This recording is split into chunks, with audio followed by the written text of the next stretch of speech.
여러분 안녕하세요. 월세 모닝콜 김세연입니다. 오늘은 제가 여러분들과 같은 엄마로서 좀 엄마에 대한 이야기를 하려고 합니다. 네, 저희 엄마들은요, 사실 젊었을 때 우리 아이를 낳기 전에는 굉장히 그 회사 다니면서 멋진 커리어 우먼이었을 거예요. 그죠? 그런데 아이를 낳고 아이를 보살펴 줄 사람이 없어서, 그쵸?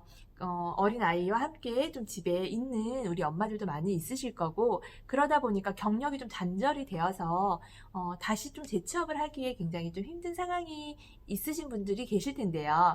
자, 오늘 그런 부분에 대해서 좀 이야기를 할까 해요. 제가 어제 저희 동네에 친한 언니분이 계시는데요. 아들이 이번에 고3 수능을 쳤습니다. 근데 좀 공부를 잘하는 아이였는데 이번에 조금 실수가 있어서 재수를 할 수밖에 없는 상황이 된 거예요. 그래서 저는 이 사교육비가 사실 얼마가 들어갔는지 잘 몰랐어요. 고등학교 3학년이 되었을 때. 그래서 제가 물어봤어요. 도대체 학원비가 얼마나 드느냐고. 그랬더니 최소 200만 원 이상이 든다고 하더라고요. 그런데 이거는 정말 최소이고요. 방학이 되면 특강을 들어야 된대요. 과목별로. 그래서 특강을 신청해서 들으면 한 과목당에 뭐 70만 원, 뭐 100만 원, 뭐 이렇게도 한다고 해요. 근데 저희는 이제 고양시에 살고 있는데 목동이나 대치동 이런 학원은 그 금액이 굉장히 더 올라간다고 합니다. 그래서 이 언니는 고3인 아들을 위해서 1년 동안 굉장히 많이 정성을 들이고 아들한테 굉장히 투자를 했고 했는데 1년을 또 대수를 한다고 하니 너무 막막한 거예요. 학원비도 이제 더 들어가겠죠. 아무래도 이제 학교 생활을 안 하고 이제 온전히 학원에 가 있어야 하고 하니까 거기에 또 책값은 별도라네요. 그러면 최소 또 1년 동안은 아이한테 300만 원 정도의 또 사교육비가 들어간다는 거예요. 근데 이제 남편분이 대기업을 다니시기 때문에 뭐 이렇게 수입이 작은 건 아니지만 그래도 좀 부담스럽잖아요. 솔직히 그쵸? 저희 아이는 이제 초등학교라서 아직 사교육비가 많이 들어가진 않아요. 그 말을 듣고 와 굉장히 놀랍더라고요. 정말 많이 들어간다 많이 들어간다 이야기는 들었는데 그렇게 많이 들어갈 줄은 몰랐어요.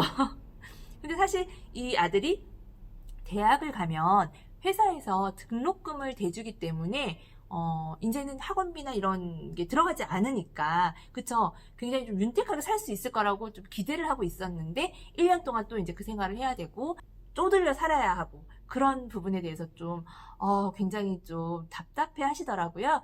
근데 이 언니분이 전업주부세요. 그래서, 내가 이제 나가서 일을 해야 되나? 라는 생각을 하시는 거예요.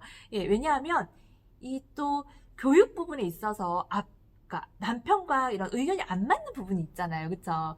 투자에 있어서도 그렇고요. 참 부부는 이렇게 딱 맞는 부분은 없는 것 같아요. 반대로 만나는 것 같아요. 투자도 한 분이 적극적이면 한 분은 부정적이면서 소극적이고, 그죠? 교육 부분에서도 남편분이 학원비 너무 많이 들어간다. 근데 엄마 입장에서는 안 시킬 수가 없잖아요. 아이가 원하는데, 그쵸? 그래서 그런 부분 좀 눈치를 보고 이런 부분이 있어요. 그래서 그러면 엄마가 경제적으로 독립을 한다면 이런 부분에 있어서도 굉장히 좀 당당할 수 있을 텐데 라는 생각이 들어요. 그래서 여러분들한테 오늘 제가 하고 싶은 말은 무엇이냐면 물론 우리 아이가 커가고 하는 것을 옆에서 지켜보고 돌봐주고 사랑으로서 하는 거는 너무 좋지만 우리 아이가 커가는 거와 같이 이 엄마도 경제적으로 굉장히 좀 성장을 해야 된다고 생각합니다.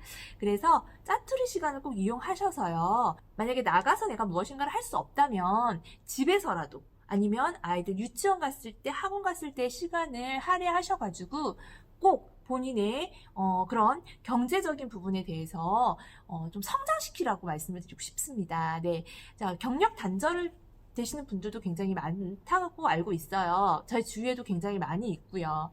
사실 아이 학교 보내고 이렇게 동네에 가다 보면은 돌아다 보면은 커피숍에 앉을 자리가 없어요. 정말 브런치 가게 앉을 자리가 없고, 예, 물론 이런 아이 때문에 어쩔 수 없이 엄마들하고 같이 정보를 공유하고 이러는 거는 너무너무 당연해요. 엄마로서. 그쵸? 근데 매일 그거를 할 필요가 있을까라는 생각이 들어요.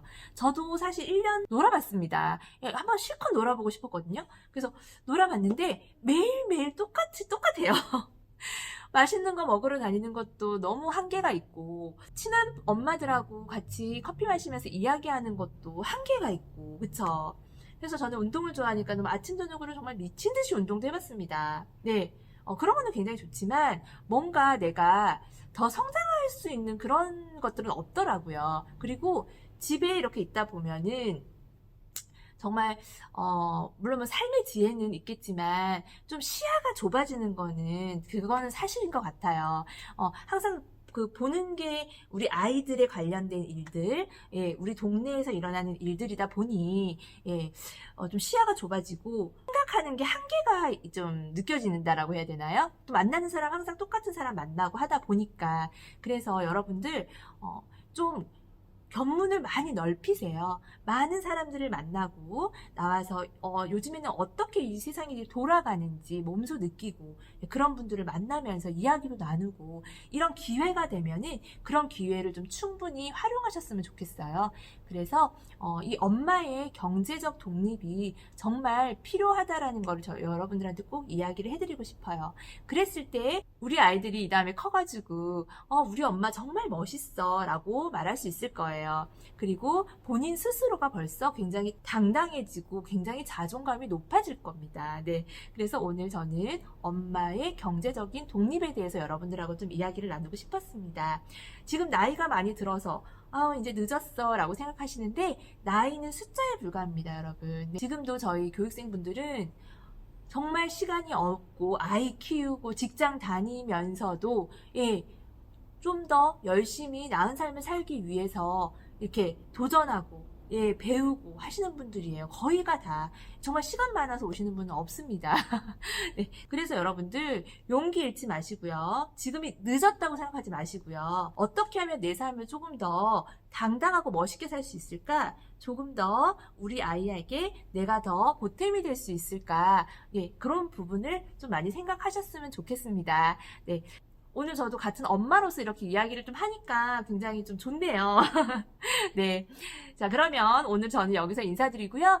오늘도 열정 갖고 마음에 꼭 담으세요. 감사합니다. 월세모닝콜.